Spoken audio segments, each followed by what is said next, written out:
पाकिस्तान की मईशत के हवाले से इतनी अच्छी खबरों के बावजूद स्टॉक मार्केट में एक आइटम ने पूरी मार्केट का बुल मोमेंटम तोड़ के रख दिया है। मार्केट के अंदर फॉरेन सेलिंग बदस्तूर जारी है, लेकिन उसके बावजूद बाजार में अच्छी आइटमें बहुत बेहतर परफॉर्म कर रही हैं।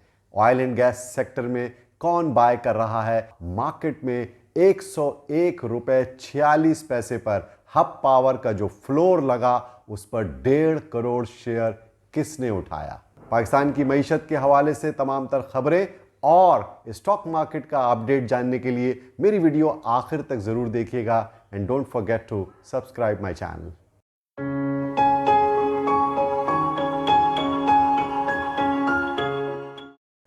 अस्सलाम वालेकुम, मैं हूं शकील अनवर कमाल और हाजिर खिदमत हूं आपके सामने स्टॉक मार्केट का वीकली राउंड अप लेकर। जैसा कि आप जानते हैं कि पिछला हफ्ता स्टॉक मार्केट का बड़ा ही इराटिक और बड़ी चॉपी मूवमेंट रही। बाजार के अंदर कमाना आसान नहीं रहा। बहुत सारे इन्वेस्टर्स को स्टॉक मार्केट के अंदर कुछ ऐसे लॉसेस का सामने करना पड़ रहा है इसी चॉपी मूवमेंट की वजह से, जो कि समझ से बालातर है। सबसे अहम बात यह है कि स्टॉक मार्केट के अंदर जो आईपीपीस का इशू नेगेटिवली इम्पैक्ट आ रहा है स्टॉक मार्केट के अंदर, वो बड़ा अलार्मिंग है। उसकी वजह यह है कि गवर्नमेंट ने बज़ाहिर 5 आईपीपीस का मुआहदा तो कैंसिल कर दिया है, जो कि उमूमी तौर पर पाकिस्तान की मईशत के लिए और पाकिस्तान के अवाम के लिए बहुत अच्छी खबर है, क्योंकि जो कैपेसिटी पेमेंट्स का जो मसला है वो रिजॉल्व होगा और गवर्नमेंट ने जो मुआहदा उन आईपीपीस के साथ किया है उसमें बिजली लो और पैसे दो वाला मुआहदा है, यानी कि जितनी बिजली वो खरीदेगी गवर्नमेंट उतनी ही पेमेंट करेगी।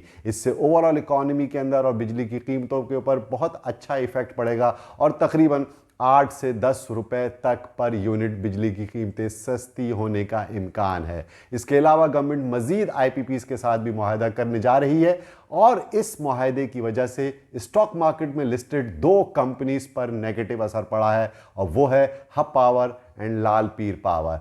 हब पावर चूँकि मार्केट फेवरेट है और बहुत ही एक अच्छा स्क्रिप्ट समझा जाता है स्टॉक मार्केट के अंदर, इसलिए कि बहुत अच्छी डिविडेंड यील्ड्स भी इसकी हैं और अच्छी प्रॉफिटेबिलिटी गुज़िश्ता कई सालों से इसकी जारी है और अच्छा पोर्टफोलियो के अंदर हब पावर लाजमी जुज़ होता है। लेकिन हब पावर 150 पौने 200 रुपये रेट होने के बाद से मुस्तकिल गिरावट का शिकार है और इस खबर के आने के बाद 135 रुपये के बाद इसमें जो सेलिंग प्रेशर आया है वो कल 101 रुपये 46 पैसे तक चला गया और लोअर लॉक लग गया, मार्केट में फ्लोर लग गया और लाखों शेयर का सेलर था, कोई ख़रीदार नहीं था।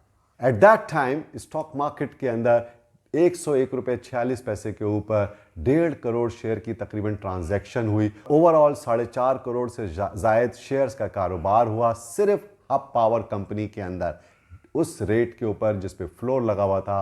पाकिस्तान के इंस्टीट्यूशंस ने और इंश्योरेंस कंपनीज ने माल खरीदा, जिसके बाद इसकी प्राइस में स्पाइक आया और 106, 7, 8 रुपए तक इसकी प्राइस आ गई और लगभग 106 रुपए के अराउंड इसकी प्राइस की क्लोजिंग हुई है, which is a very good sign कि इस लेवल के ऊपर जब मार्केट गिरती है तो लोअर लेवल के ऊपर इंस्टीट्यूशंस और हाई नेटवर्थ इंडिविजुअल्स मार्केट में सपोर्ट करने आ जाते हैं। और गुज़िश्ता चंद हफ्तों से जो फॉरेन सेलिंग एब्जॉर्ब हो रही है मार्केट के अंदर, उसमें भी हमारे इंस्टीट्यूशंस का, इंश्योरेंस कंपनीज का, म्यूचुअल फंड्स का और हाई नेटवर्थ इंडिविजुअल्स का बहुत कलीदी किरदार है, क्योंकि मार्केट को सपोर्ट करने के लिए वो आ जाते हैं और जितनी भी सेलिंग मार्केट में बड़ी सेलिंग आ रही है वो एब्जॉर्ब हो रही है। इसी तरह का एक अमली मुजाहरा हमने तकरीबन $9 मिलियन की शेयर्स की सेल हुई है फॉरेनर्स की तरफ से और उसमें जो मेजर इशू था वो था कोलगेट पामोलिव के शेयर्स का। जी, तकरीबन लाखों शेयर्स की ट्रांजैक्शंस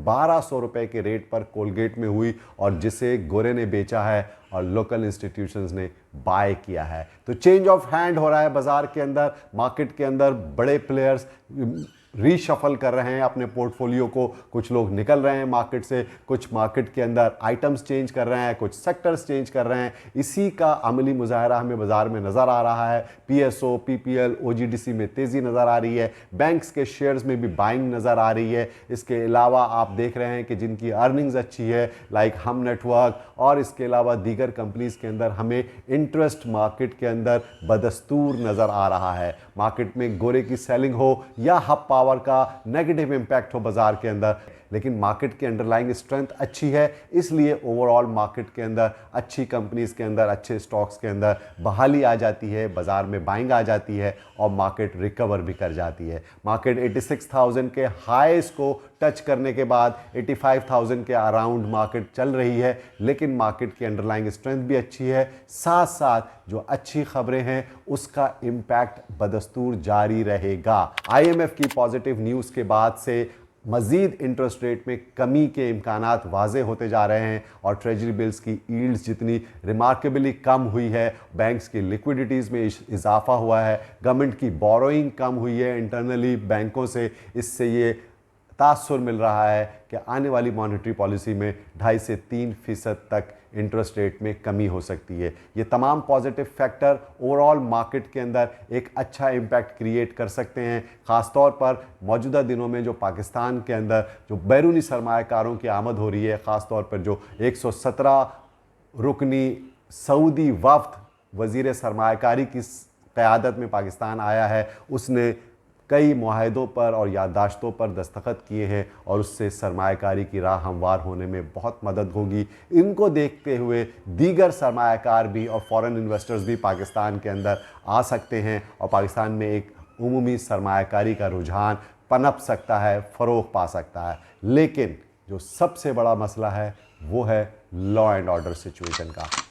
ख़ास तौर पर पिछले दिनों कराची के अंदर जो वाक़या हुआ जिसमें 2 चाइनीज़ अपनी जान से हाथ धो बैठे और दहशतगर्दी के दीगर वाक़यात में बलूचिस्तान में और KPK में जो अनरेस्ट है उसकी वजह से सरमायाकारी मुतासिर हो सकती है। पाकिस्तान में लॉ एंड ऑर्डर सिचुएशन इस वक्त बड़ी ही ख़राब पोजीशन पर है। अगर इसको बहाल करने में हुकूमत कामयाब नहीं होगी तो बहुत मुश्किलात का सामना करना पड़ेगा। लेकिन उसके साथ साथ जो पॉलिटिकल नॉइज़ में इजाफा हो रहा है और कॉन्स्टिट्यूशनल अमेंडमेंट को लेकर के 25 अक्टूबर के बाद क्या होगा, ये सब सवालिया निशान हैं। ऐसे सवालात हैं जो कि थोड़ा सा नर्वसनेस भी क्रिएट कर सकते हैं और साथ साथ इन्वेस्टर्स को पुल बैक भी करने पे मजबूर कर सकते हैं। लिहाजा पाकिस्तान की ओवरऑल मईशत के आशारिये तो अच्छे हैं, स्टॉक मार्केट के अंदर बहुत अच्छी परफॉर्मेंस हमें नज़र आ रही है, डिविडेंड यील्ड्स बहुत अच्छी हैं, कैपिटल गेन्स अच्छे मिल रहे हैं। अभी भी मैं कई कंपनीज़ को रेकमेंड कर रहा हूं कि उन पे बाइंग करनी चाहिए और वो आपको एक अच्छा medium term to long term मुनाफा दे सकते हैं। शॉर्ट टर्म ट्रेड्स के अंदर लोग फंस रहे हैं, ख़ास तौर पर लोगों के काफ़ी पैसे चले गए हब पावर के अंदर, गैल के अंदर, GHNI के अंदर, होंडा कार के अंदर, दीवान फारूक के अंदर। इसकी वजह से ओवरऑल मार्केट के अंदर परेशानी नज़र आ रही है। लोगों को नुकसान जब होता है तो उस नुकसान को पूरा करने के लिए वो अपनी लिक्विडिटी दूसरे शेयर्स की जो उनकी होल्डिंग्स होती है उसको भी सेल करते हैं। इसकी वजह से ओवरऑल मुझे थोड़ा सा एक शेकी सिचुएशन तो रहेगी मार्केट के अंदर for the time being, but in the net market recover कर जाएगी और मार्केट के अंदर अच्छे हमें मुनाफे नज़र आ रहे हैं आने वाले दिनों में। Stay tuned for me for more news about the stock market and Pakistan economy. आप सबका बहुत बहुत शुक्रिया।